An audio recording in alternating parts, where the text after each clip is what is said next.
Welcome to Any Given Sunday's Scripted Saturday. I'm your host, Ryan Peliquin. Today I'm going to be talking about my predictions for this upcoming year's divisional standings in the NFC. We're going north, east, south, west. Let's get right into it with the first place Detroit Lions. Everyone knows this team is great when healthy, and they're absolutely the most likely team to win the division for what would be the third year in a row. The offense is less than a quarterback away, and as long as the defense isn't hit by several simultaneous buses again, they should be legit Super Bowl contenders. The only potential hangup to me is coaching. Dan Campbell could be one of the best minds in the league, or he could be another John Harbaugh or Nick Sirianni type. A good coach on his own, to be sure, but someone who needs great coordinators at both positions to really get the most out of his talent. In second place, I have the Bears. I know. 4 or 5 time reigning offseason champions. I have definitely been guilty of giving the Bears increased expectations, such as last year or the year before. I knew there could be limitations with the Bears because of Fields' lack of development in 23 or Williams' inexperience headed into 24, but this really feels like the year where it's all going to come together. Caleb is the real deal. I mean, he had a much better rookie year than most people give him credit for. Aided by the brilliant Ben Johnson offensively and the talents of DJ Moore, Roma Dunze, Luther Burden, DeAndre Swift, Roshan Johnson, Cole Kmet, Colston Loveland, he's going to go fucking nuclear. All that in addition to the on paper improved offensive line, and we're looking at one of the most dynamic offenses maybe in the history of the sport. A team that actually managed to pair a young, innovative passer with a young, innovative offensive play caller.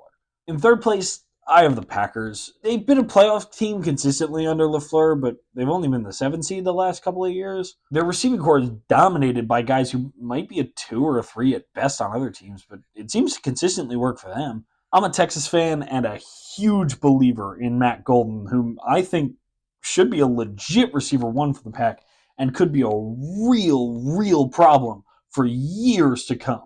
I believe Jordan Love is a good quarterback, but man, sometimes he just throws an interception that leaves you thinking, what the fuck is that guy thinking? Love is also a guy that delivers consistently when called upon. The Packers' defense is solid, and with the continued development of Lucas Van Ness, that should only help. Losing Jair Alexander is significant, despite how injury-prone he was for Green Bay, but the secondary should still be pretty good, even with his release. Green Bay will probably be a playoff team again this year. In fourth place, I have the Vikings. I know this team won 14 games last year, and for all I know, they could do that again and win the division, or even the NFC, but this placement is more representative of the unknown at the most important position in the sport. I just have no idea how J.J. McCarthy's going to do this year. If he's able to replicate or even surpass what Darnold did last year, the Vikings are going to be one of the best teams in the NFL for the duration of his rookie deal. Obviously, he's got Justin Jefferson, who's the best receiver in the NFL. Fucking bite me. Jordan Addison is better than he's often given credit for, which creates a tough situation for any quarterback to fuck up, especially since we can't pretend that Aaron Jones is bad either. I just really have no idea how this season's going to go for Minnesota. Now, the divisional wrap-up.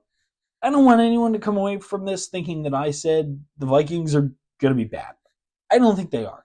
I think there are 4 potential playoff teams in this division. The rankings are more representative of how likely I think the teams are to win the division, which either makes the Bears take more reasonable or way worse, depending on who you are. In terms of coaching, this is probably the most talented division in the league. I mean, Dan Campbell is genuinely insane in the best possible way and used his insanity to reverse decades of failure within the Lions organization. Ben Johnson is an offensive genius, and while we don't know how he's going to be as a head coach yet, we know what his offensive schemes are capable of under the right circumstances. Matt LaFleur is consistently underrated as well. He makes the most of a really limited supporting cast for his quarterback and always makes sure the playoffs are in view for his team by the end of the year. Kevin O'Connell's another guy that I really like. I think he's been underrated pretty much since he took over Minnesota. Of course, he benefits from Justin Jefferson's greatness, but he also managed to turn Sam Darnold into a legit star, not just a starting caliber quarterback, a star who may now enjoy a late rise in productivity, similar to another Jets journeyman quarterback who played in Seattle. This could very well be the best division in football for the second year in a row, and I just don't think it would surprise people. Moving on to the East, and first I have the Eagles. Big fucking shocker. The Eagles fan picked them to repeat as division champions. Since this was maybe the most predictable thing ever, let's examine what the implications of it would be. This would be the first repeat NFC East champion since the 01 to 04 Andy Reid, Donovan McNabb era of the Eagles. From a pure odds perspective, this is astronomical. If every team had a 25% chance to win the division in any given year, which isn't the case, but let's just use it because it makes the numbers easy. The odds of a team failing to repeat in just 5 years is 24%, right? So about a quarter of the time in any 5-year stretch, you won't have a repeat champion, which means 3/4 of the time you will in 5 years. If you double that length of time in 10 years, 5% of the time, 5.6 to be exact, there will not be a repeat champion, which means 94.4% of the time a team will have repeated within a 10-year span. We're going on year 22 of never having a repeat champion, which put the odds at an infinitesimal 2 in 1,000, 0.17%. That's a preposterous proposition that permits any practical pundit to poop their fucking pants. Pterodactyl. Anyway, everyone knows what Philly is capable of. The only downside going into this year is that Barkley, undeniably the engine of their offense in all but the most important game last year, is entering his age 28 season, just won Offensive Player of the Year, and was on the Madden cover. So, we can kiss his career goodbye. If he doesn't spontaneously combust in week 1, the Eagles are going to be good. They're going to be really good. They're going to beat the shit out of opponents en route to probably another deep playoff run. Go Birds! In second place, I have the Cowboys. This pains me to say on a multitude of levels, but the Cowboys are no longer the most annoying team in the NFC East. That being said, they're a good team with Dak at the helm, and with the addition of Pickens and the receiving corps, they should only get better. My biggest concern about the offense is they lack a consistent running game, but for all I know, we're in for a Deuce Vaughn legacy year, so who knows? One way or another, I believe Dallas is in for a much better year than they were last year. I do believe that head coach Brian Schottenheimer is due to choke in the playoffs just like his father. Okay, here's what I need from all of you. We're going to ignore the fact that my hair is different. We're going to ignore the fact that the lighting is different. And we're going to pretend that I recorded this when I was supposed to, instead of forgetting about it and only doing it now that the video is basically done. Fuck.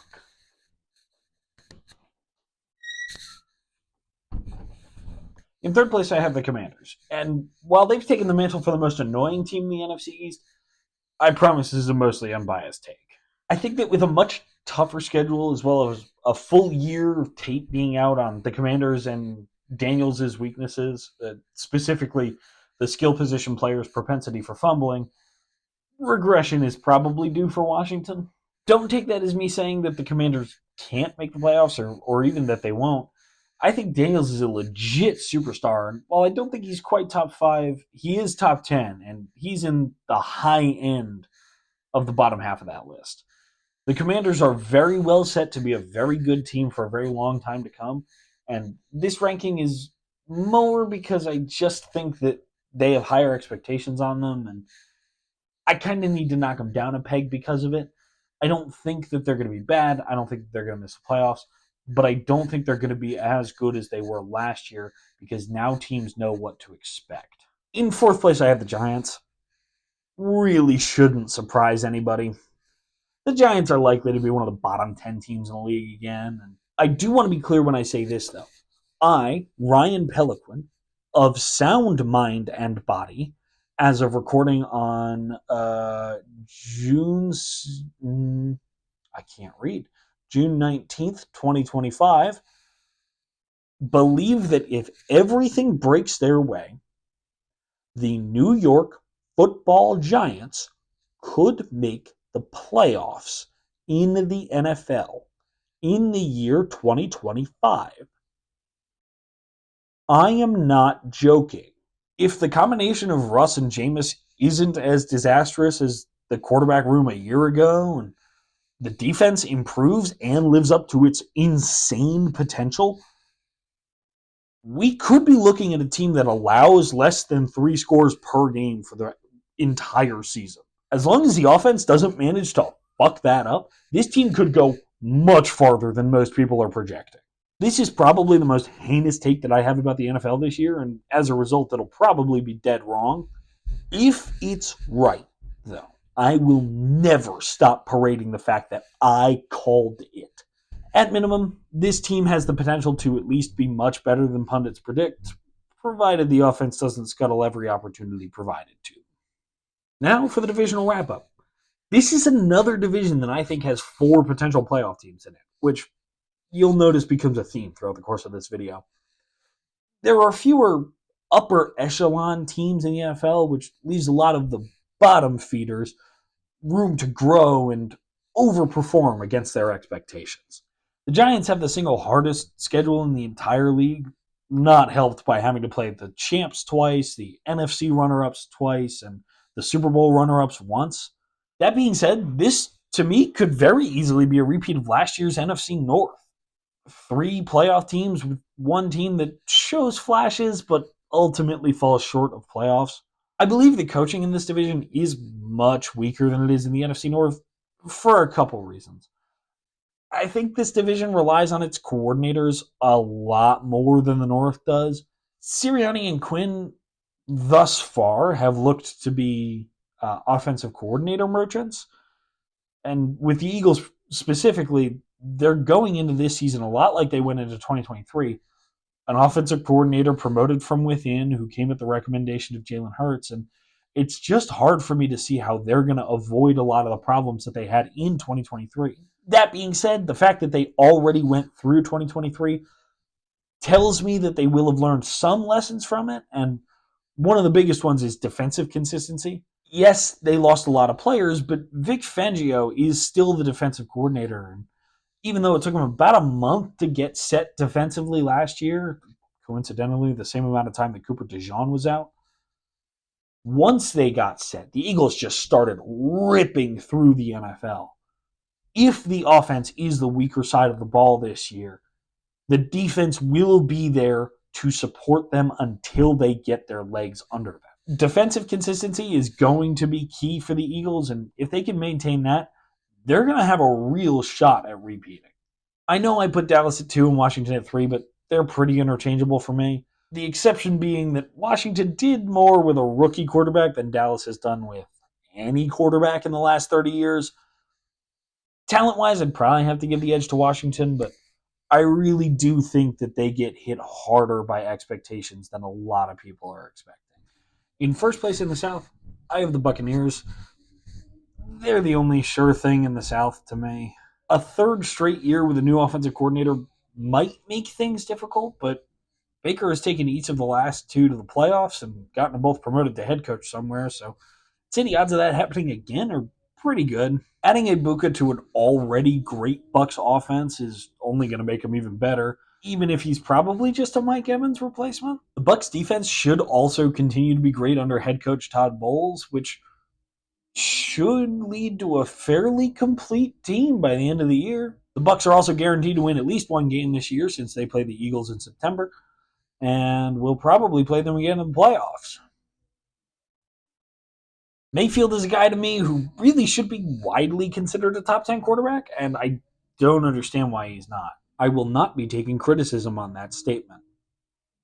You piece of shit. In second place, I have the Panthers. The key word for the Panthers this year is potential. They have a lot of offensive potential, with Dave Canales being a one-of-one quarterback whisperer who seems to have single-handedly revived the careers of all Geno Smith, Baker Mayfield, and now Bryce Young. He turned them all into legit starting caliber quarterbacks, which is beyond impressive considering where their careers were. Young is perhaps the most impressive of these revivals, as his size was seen as a factor too limiting to progress by many. Young was benched early last year, but when he came back, he started dealing, which ensured that everyone knew that the former first overall pick was back and better than ever. He took the Eagles and the Chiefs to their limits, and while Carolina ended up losing both of those games, Philly and KC had the fear of God put in them by Bryce Young. The Panthers' defense is definitely a limiting factor to me. There's not more than one person I trust at each level of that defense. I feel good about Derek Brown on the front four. I feel good about Josie Jewell behind him in the linebacking core. I feel good about J.C. Horn when healthy, and that's kind of it. They're probably another year away, but for all we know, they could make a run this year. In third place, I have the Falcons, who pose an interesting issue for me in kind of the same way the Vikings do. They'll go as far as their quarterback takes it. The difference here is we have seen a few games of production from Penix, so we have a little bit of a better idea of the quarterback he's going to be, but he was so erratic last year that we really don't. The Falcons are set up fairly well for success into the future, especially offensively, but it all comes down to Penix's performance. If he's on and develops well, the Falcons are going to be incredibly well set for years to come, to the point where they may just straight up dominate the NFL this year. They feel like less of a sure thing to me than the Panthers do, though I will say that defensively they're probably better set. There's more than 3 players that I trust defensively in Atlanta, between 2 members of the secondary and A.J. Terrell and Jesse Bates, and the 2 rookie edge rushers. There's 4. There's 4 players that I trust defensively for Atlanta, and 2 of them are far from a sure thing. The Falcons feel like a team that could be Super Bowl contenders or could win 4 games with honestly very little in between to me. It all rests on Penix's power and his ability to rock it out to leads and for the defense to stiffen up. In last place, I have the Saints. This is one of 2 teams in the entire NFL that I believe absolutely, unequivocally could not make the playoffs under any circumstances. I love and respect Kellen Moore, but he got saddled with an impossibly bad situation in terms of cap, in terms of his quarterback room. It's a disaster in New Orleans. The only upside for New Orleans is that they will end the nearly 30-year drought of having a drafted quarterback win a game for them. They have not had a quarterback that they drafted win a game for them since the 1990s, and that is unbelievable to me. I can't even believe that when I looked it up. Unthinkable. Aside from that, the quarterback room is not very good, as the kids like to say. The combination of Jake Hayner, world-renowned good guy Spencer Rattler, and 45-year-old rookie Tyler Shugg does not inspire me with confidence. They are so severely cooked, they may as well be my credit score. Now, the divisional wrap-up. The NFC South does not make me feel warm and fuzzy on the inside.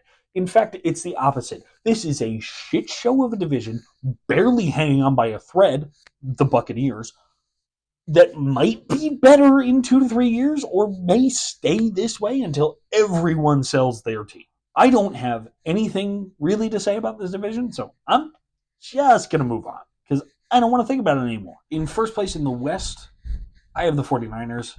They're really just one of them teams, and as long as they don't get hit by several 18-wheelers again, they should bounce back to form. Brock Purdy is good. Brandon Ayuk is good. The Niners' offense is good. And even the defense shouldn't regress that much. Bosa and Warner are in place for the long haul, and as long as they're up, this defense should be fine. As much as I hate this team for whining nonstop after the 22 NFC Championship game, I have to admit they're a good NFL team. They should reclaim their spot at the top of the West. In second place, I have the Rams. They're really good. We all know that. Stafford is still dealing despite being in his late 30s. Nakua is an absolute demon with the ball in his hands. And between the two of them, this offense is in good hands. This defense is young and talented and should only get more progress and more experience as the season goes on the way they did last year. In addition to last year's progress and experience, especially in the postseason, this is a team that could absolutely light the league on fire With everything they've accomplished, they could even make a nice deep playoff run and maybe even secure a second ring for Stafford and McVay. The Cardinals and the Panthers have something in common: potential. Kyler Murray always feels like he's on the brink of breaking out into a true blue superstar, and adding Marvin Harrison Jr. into that mix should only help, which I recognize is something we all said last year, but an extra year of development for Marv after a not bad rookie campaign should really help that duo. James Conner is a consummate professional, someone I hold a deep amount of respect for, and he's also a pretty good running back. He's more than capable of providing a stable ground game in Arizona. The defense should be much improved as well with the addition of Josh Sweat and another year of development for Jonathan Gannon as a play caller, who is someone I don't despise, I promise. Walter Nolan on the interior should help the pass rush, which will only help the defense as a whole, and that's a really good thing if you're a team with a fringy offense. In fourth place, I have the Seahawks. I really hated their offseason. I like Sam Darnold just fine, and I believe that he should be solid from this point forward in his career, but at best, it was a lateral move from Geno to Darnold, and the only reason you'd do something like that was to inspire confidence for the future of the franchise, which doesn't seem like what they brought Mike McDonald in to do. At worst, Darnold regresses to the mean and becomes the quarterback he's been for his career up to this point. They also got much worse at the skill positions with the retirement of Tyler Lockett and trading away DK Metcalf. There's no way this team is going to be remotely as competitive as it was just a year ago if everything breaks their way. They could be a playoff team, but that requires Darnold to improve again and Jackson S. and Jigba to be the second coming of Jesus H. Christ. Will McDonald is a good coach, and the defense should be solid, if not spectacular, but I just have such a hard time ignoring how much worse their offense got on paper. We'll see how it all shakes out. There's a reason they still play the games, but it's a much longer shot for Seattle than Arizona, in my opinion. Now, the divisional wrap-up. This is another division with 4 potential playoff teams to me, and while the Seahawks shot is likely longer than most, it doesn't mean they couldn't make the playoffs or even win a playoff game in the right scenario. This division as a whole is pretty wide open to me, and I think any of them could win the division, even if that's a longer shot for Arizona and Seattle to me. This is either going to be one of the most or least competitive divisions of the league this year, with very little in between. Much like the North, time traveler from January could come back, tell me all 4 of them made the playoffs, and I'd be less surprised than if you told me only one of them did. The NFL this year feels much, much harder to predict than it has in the past. And for that reason, I want you to keep an open mind while I list my playoff teams. I'm only going to do the NFC because that's all we've covered in this video, but here we go. At the 1 seed in the NFC, I have the 49ers. I think that they're going to be a great team this year. I think that they're going to reclaim their spot at the top of the league and maybe even make another Super Bowl run. For the 2 seed, I have the Lions. They're just a great football team. Everybody knows that. And I think that they could give San Francisco, certainly Philadelphia, a run for each of their money. For the 3 seed, I have the Eagles. I'm not going to discount my team and say that they're worse than the NFC South. They're not. It's just not true. But the 49ers and the Lions, if they return to form, could certainly give Philadelphia a run for their money. And I just don't really know what's going to happen with Saquon this year.